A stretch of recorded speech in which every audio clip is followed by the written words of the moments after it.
it's really worth it to just pop over here, maybe right after setting your level lines, or maybe even right after saving the file. You just come here, fill out as much of this information as you can, and throw it in here. And then later on, you're going to have a lot less work with filling out some of the sheet information. Welcome back. If you were able to catch the first stream, we are going to be getting into some system families today. My name is Jeffrey Tuziant, and we're going to be doing some Revit. I want to try and figure out a way to make Revit more interesting, and so in the process, I just kind of want to make whatever it is that comes up from people. People are going to request things in chat or things on Instagram or something, and we're just going to kind of put something together. In the process, we're going to learn tools. I'm going to do bottom right screen for now, just because I don't want any of the tools in the top being covered by me, because I am not the highlight of this video. Beautiful Revit is. So again, thank you for joining. We're going to go ahead and get started. So in the last stream, I went over my preferred ways to go over starting Revit and getting the model going, setting some elevations, setting certain boundaries. And today I just kind of wanted to just focus on the importance of systems families. I believe this was the last model we were working in. We had a couple of different things going, but I'm just gonna grab everything, and I'm confident to do a drag box over everything here and just pull it down, because I didn't build anything that isn't connected to these walls, like roofs or decks or anything like that. So I'm just gonna grab this, get this in the middle so I don't have to deal with resetting our elevations, locations, and possibly having the building be cut out.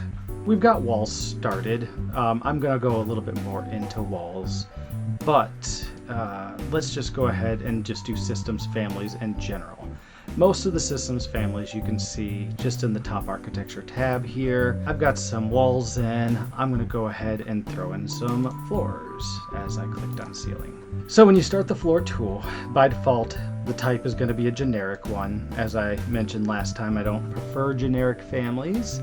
I prefer to work with one of the ones that has some type of system in it, because it's going to have numbers and values in it that are a little bit easier to work with, more accurate with combining to each other. I'll eventually get into the function layers at one point, either in floors or walls or roofs. Those are all three really good systems families to talk about with that. And then maybe even a wall, ceiling, roof, wall section is going to be a good time to talk about those too, because these numbers on the left are not necessarily just a way to list out the layers. They are actually, these numbers actually matter. I'm going to go back to the regular floor tool, and I'm going to see that I've got my drawing options over here.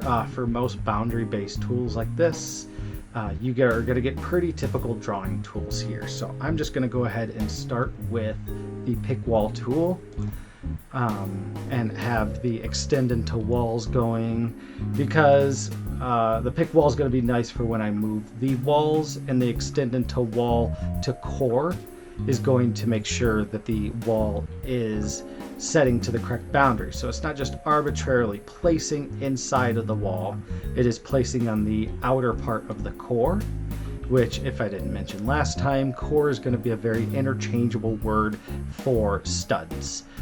So they're going to be your metal studs, they're going to be your wood studs, they can be CMU blocks, they can be brick if the brick in the wall are structural. But core is usually pretty interchangeable with stud. So we're going to see that come up a lot with Revit. So we decided to do pick into wall to core, which put to the outer part of the stud, which if I'm building it like this is going to be acting as though the wall is going to be supporting the floor system, more than likely based on how we're going to join things. Not only that extended to wall core, that's not the only thing that's going to set that as to whether or not the wall is going to be based on the floor. You're also going to see it when you finish the tool. Sometimes it's going to ask if you want to join geometry or have your walls extend up to your floors and such, and that's going to be another opportunity for you to make sure your construction is right. So if I just pop in a section here and I look at what we've got going on, turning up our detail level, we can see that we've got our structural part of our wall lining up with the exterior part of our floor. That wasn't because we drew the wall there. We had our walls there already. It's because when we drew our floors, we told them to pick these walls, and we told it to extend into the core, and that's why the exterior part of the floor lined up with the exterior part of the wall. And if I click this wall and move it to the left, you'll see that because we join these two, by doing the pick wall tool, that's going to automatically join those two, and that's going to make them extend into each other like that. I wanted to point out, many people have problems with clicking on one of the items inside of Revit because, like this floor, you don't necessarily see the floor. You are looking in a space that contains the floor, but it doesn't have a hatch or anything like that. So when you click, sometimes you don't get it. I've always got my Revit set down here in the bottom right corner, right above where, or right beside where the lock pin tool is and such. This is going to be a button that's helpful. It's going to let you choose surfaces, choose faces. I'm going to say this for many of the tools, that having it on or off isn't necessarily right or wrong. It's going to be contextual to what you want. If I'm picking a bunch of walls, I might want to have this off because I'm not wanting to select faces. I'm going to make sure that the wall is automatically snapping to the walls that I'm wanting. But if I'm wanting to select faces like windows or floors or doors or something that might not have a hatch on it, it is helpful to know that you can turn that on, and that's going to help you select faces without hatches. And I say faces without hatches because I'm going to go over ceilings at some time, and in those are reflected ceiling plans, and the reflected ceiling plans are going to have pochets that are going to represent the ceiling types, and one of the most common types that have a poche or a hatch in it is the 2x2 and 2x4 acoustical ceiling tiles. And those are nice in the same way that curtain walls are nice because they'll have line work in them that allows you to select them. So that's a little tip to help you select those surfaces. So we've got a floor in. Now let's go ahead and put in a ceiling. So I've got my ceiling tool here. I'm going to go ahead and start it. The ceiling tool automatically goes into automatic ceiling, which is a type of ceiling. It allows you to hover inside of a space, and if you see this red boundary appear in the outer part of your floor plan, that'll let you know that it can place that ceiling. This is a good tool when it works.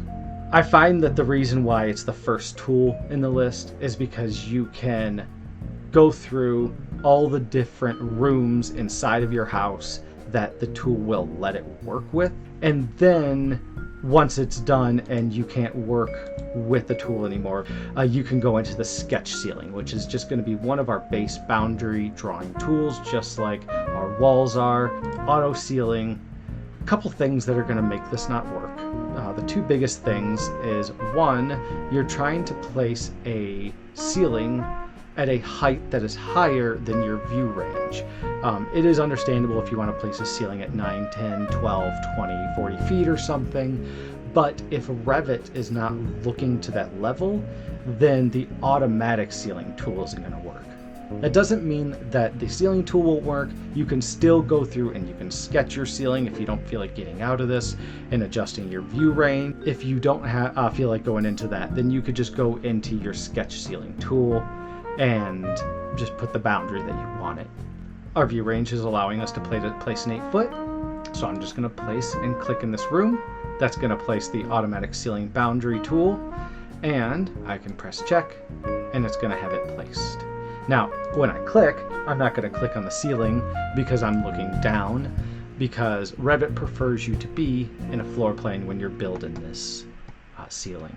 Now let's move on to roofs. So I'm going to go into the roof plan because I have our exterior walls going up to the roof level. I'm going to start the roof tool.